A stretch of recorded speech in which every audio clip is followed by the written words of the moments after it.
Halo Sinekrip, balik lagi sama gue Rashid Hari. Yang kali ini mau ngomongin sebuah seriesnya MCU.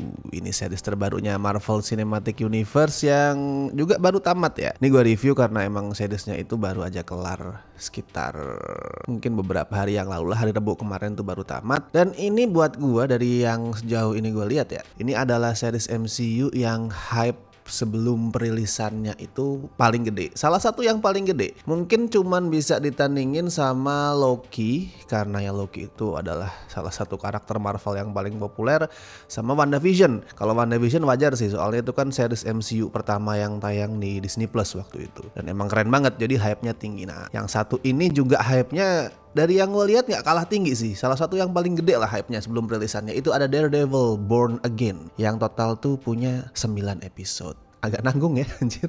Biasanya tuh kalau series tahu gue tuh 10, 12 atau 8 gitu, angka-angka yang genep nih 9 episode. Kerasa banget ada rewrite di sini karena emang series ini ngalamin banyak banget rewrite ya.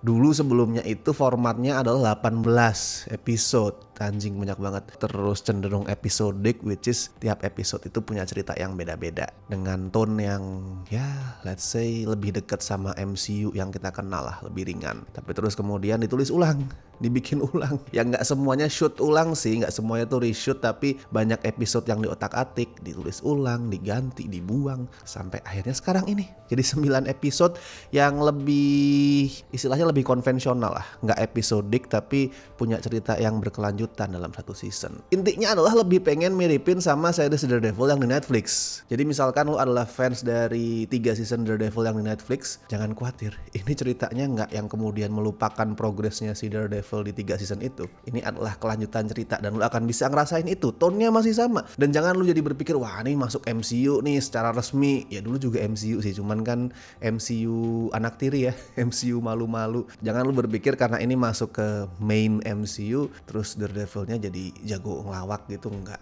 Tetap dia tuh orangnya sendu, depresif. Dan lu langsung bisa ngerasain tone itu, tone ala-ala Daredevil Netflix itu dari awal. Karena Born Again ini buat gue punya salah satu opening dari semua film dan series MCU ya yang paling dark. Karena di situ kita bakalan ngeliat si Foggy tuh mati di tangannya Bullseye, tepat di depan mata si Matt Murdock, yang bikin dia ngamuk dan nyaris ngelewatin batas dengan berusaha ngebunuh Bullseye. Si villain tuh akhirnya nggak mati, but still di momen itu Matt emang berniat untuk ngebunuh dia. Jadi intinya ada dua nih. Satu, karena Matt Murdock itu kehilangan sahabat tepat di depan mata dia, dan dua, dia ngerasa sebagai Daredevil itu udah ngelewatin batas karena dia punya prinsip tidak boleh membunuh penjahat, dan di situ dia berusaha ngebunuh si Bullseye. So akhirnya dia memutuskan untuk pensiun sebagai Daredevil, fokus jadi pengacara. Ya sebenarnya itu cerita yang udah sering kita lihat di film-film atau series superhero ya. Tapi intinya di sini fokusnya adalah gimana Matt itu menjalani hidup sebagai pengacara. Jadi jangan lo harap lo bakal ngelihat Daredevil nih as a superhero dengan kostum, dengan topeng di semua episode. Enggak. Tetap banyak fight scene keren yang nampilin Matt dalam kostum Daredevil, kayak long take di episode 1 pas dia ngelawan Bullseye, which is kalau kita ngomongin long take itu adalah signature style dari series Daredevil ya. Udah ada dari series yang di Netflix season 1 tuh selalu ada tuh long take. Nah, di sini masih tetap keren. Masih tetap banyak fight scene soal Daredevil, tapi sekali lagi fokusnya adalah kita ngelihat kehidupan Matt Murdock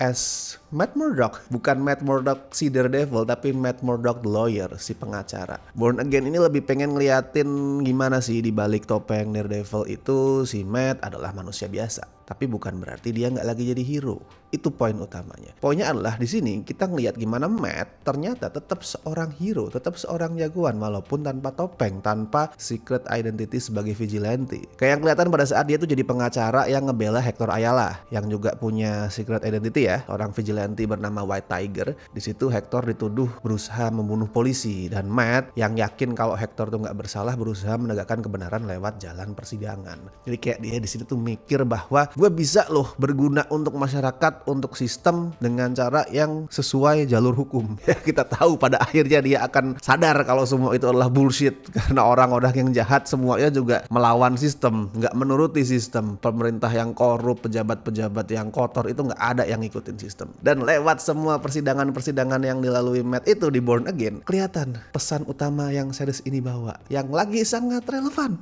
sampai hari ini. Mau itu di negara manapun, mau lu tinggal di US, mau lu tinggal di mana ya, di Timbuktu, mau lu tinggal di Asia manapun, yaitu pesan soal 13-12. Ini adalah series yang dengan tajam, dengan tegas, dengan nggak ngasih sugar coating, nggak dipermanis itu ngelempar kritik tentang aparat. Nggak ditahan-tahan, nggak yang kemudian ngomong, ya sebenarnya ada yang baik tapi oknum. Nggak ada dipermanis kayak gitu. Born Again tuh ngeliatin gimana aparat itu banyakan korup, gimana mereka itu nggak ragu buat memfitnah, bahkan membunuh warga sipil demi kepentingan mereka. Berkali-kali di sini lu akan lihat kasus di mana orang-orang sipil itu difitnah, di framing lah intinya, biar para aparat itu tetap bisa menjalankan aksi korup mereka. That's the point of the series. Tapi walaupun fokusnya itu banyak lempar kritik soal aparat, kritik sosial, still antagonis utama di series ini adalah Wilson Fisk alias Kingpin. Itu tetap jadi para fans Bapak Botak itu jangan khawatir ya.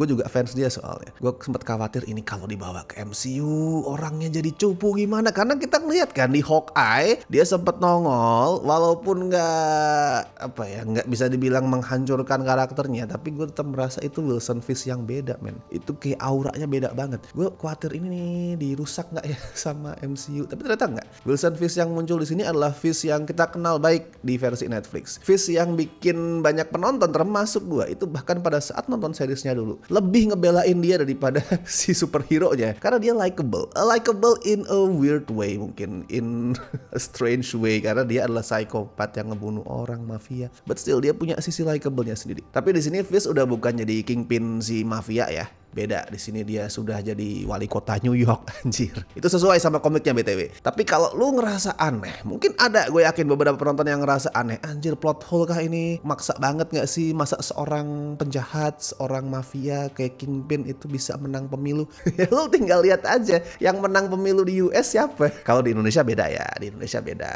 Di Indonesia tuh yang menang orang baik semua. Gak ada yang kayak Wilson Fisk yang pembunuh, korup tuh gak ada. Tapi BTW gue suka banget ini, dinamika antara Fisk sama Matt Murdock. Masih sama sekali lagi. Berkali-kali gue menegaskan ya kalau ini masih sama, masih ngelanjutin, karena emang iya, apa yang ditampilkan Born Again ini adalah continuation dari progres yang ada di 3 seasonnya Netflix. Dan di sini dinamika antara Wilson Fisk sama Matt Murdock masih sama. Masih nggambarin soal gimana sekilas mereka ini kayak dua sisi yang berlawanan, yang beda banget, baik sama jahat, hero sama villain, tapi sebenarnya mereka sama. Kayak yang dieksplor di seingat gue episode 6 deh ada tuh. Sebenarnya mereka berdua ini nggak jauh beda. Karena gini deh, Matt itu berusaha jadi pengacara biasa. Dia berusaha untuk ngebuang sisi dia sebagai Daredevil. But by the end of the day, tetap dia nggak bisa ngebohongin kalau enggak sih, gue ini emang Daredevil. Sama kayak Wilson Fisk juga gitu. Dia pengen mengontrol lewat jalan yang lebih resmi. Sama kayak Matt kan, lewat sistem sebagai pengacara. Fisk juga sama. Dia pengen berkuasa lewat sistem sebagai wali kota. Tetap aja tapi nggak bisa. In the end, dia tetap seorang kingpin, super villain. Deep inside dia adalah seorang mafia yang akan mengakali sistem.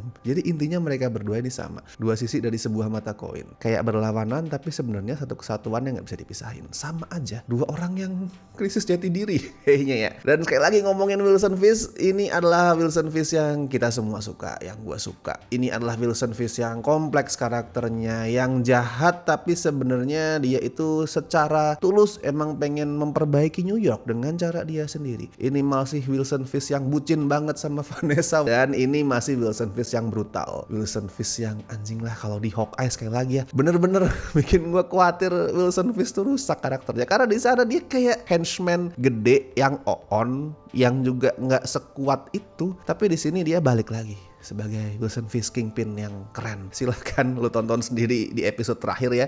Di situ pokoknya Wilson Fisk itu berjasa ngasih salah satu momen paling brutal, paling gore sepanjang sejarah MCU, sampai dibikinin banyak meme kan. Ada banyak tuh meme yang ngomong I am Wilson Fisk, welcome to Disney Channel. Itu keren banget. Itu gua nggak expect bahwa ya Born Again nampilin beberapa kebrutalan pada saat Daredevil berantem sama ya Punisher. Lu tahu akan nongol di sini ya. Punisher juga menumpahkan banyak darah, cuman nggak ada yang gue expect akan sebrutal yang dilakuin Wilson Fisk di episode terakhir kayak itu anjir lah. Tapi tetap harus gue akuin Born Again ini masih punya naik turunnya sih. Naik turun banget sebenarnya. Kayak misalkan episode 5 deh, itu yang kerasa banget buat gue. Episode 5 tuh berasa filler. Seolah tuh dibikin cuman buat ngingetin penonton kalau hey penonton, Born Again itu masih nyambung loh ke universe MCU yang lain. Ngasih alasan untuk menampilkan cameo dari series yang lain. Siapa cameonya ya lu tonton sendiri lah. Jangan berharap superhero gede ya. Jangan lu berharap tiba-tiba wah She-Hulk nongol nih nagih ke Matt Murdock, gue masih cewek lu apa bukan? Nggak, bukan yang sebesar itu karakternya. Terus gue juga ngerasa episode terakhirnya agak kekurangan ini sih, hook di klimaksnya. Kayak klimaksnya lempeng-lempeng aja. Gue masih ngerasa mana nih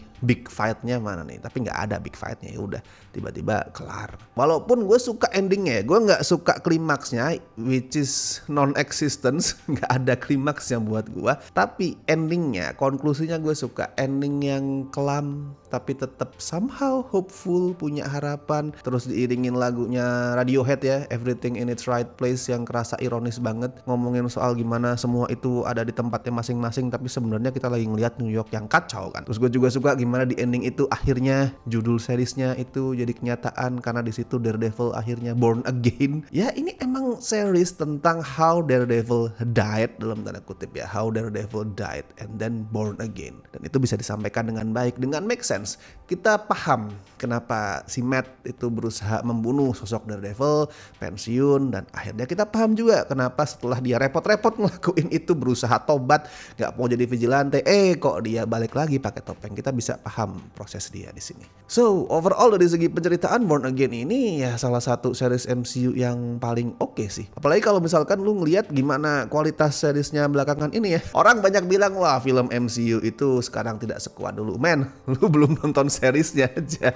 Di luar series-series animasi kayak What If, terus Your Friendly Neighborhood Spider-Man, kalau lu ngomongin series yang live action, nggak jelek sih, cuman terlalu gampang dilupakan. Kayak Echo kan generik. Padahal gue berharap Echo itu dulu bakal jadi the next Daredevil, street level anti-hero yang nggak ngelibatin kekuatan super yang macam-macam, tapi ternyata terlalu generik. Agatha All Along ya inkonsisten. Kadang gue merasa, wih anjir ini series genius bro, tapi kemudian ada juga titik, ya elah ini murahan banget, jadi masih inkonsisten. Secret Invasion ya udahlah ya. Jadi ya ini Daredevil Born Again ngebuktiin lah kalau MCU sebenarnya masih punya kekuatan, masih punya daya, dan bisa ngambil bentuk storytelling yang baru, yang nggak terlalu ngikutin formula mereka.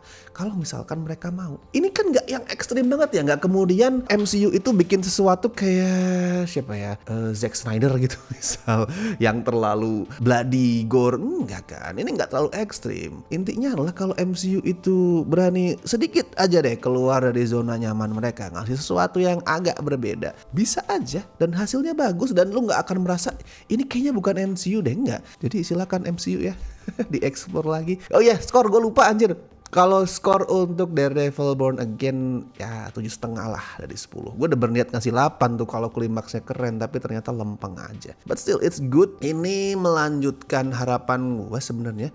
Harapan bahwa di tahun 2025 ini MCU dapat lagi kualitas mereka. Walaupun kemarin Brave New World Captain America ya gitu. Cuman kan gue juga gak berharap banyak sih. Jujur gue gak berharap banyak sama Captain America itu. Kayak oke, harapan gue muncul nanti setelah Daredevil. And yes, setelah nonton Daredevil gue muncul lagi harapan. Thunderbolts looks good, Fantastic Four looks great. Kayak maybe this is the time. Dan buat yang udah nonton, silahkan juga bagiin review kalian di kolom komentar soal Daredevil Born Again ini. Atau mungkin juga bagiin teori tuh. Di ending kan si Daredevil ngomong we need to build an army gitu katanya kan. Nah menurut kalian siapa arminya? Apakah Defender akan balik, Jessica Jones, Luke Cage, Iron Fist? Nggak usah anjir. Kalian punya teori siapa soal army yang dimaksud? Silakan tulis ini kolom komentar juga. Dan seperti biasa, gue ingetin buat yang pengen join membership, silakan dicek, itu ada keterangannya di Home Cinecrip. Tiap tier itu benefitnya apa aja. Silakan dipilih sesuai yang paling bermanfaat bagi kalian. And thank you so much buat teman-teman yang masih setia join sampai hari ini, terutama beliau-beliau berikut ini dari tier Bestie and La Familia. Thank you so much. Gue Rashid Hari, sampai ketemu di review-review berikutnya.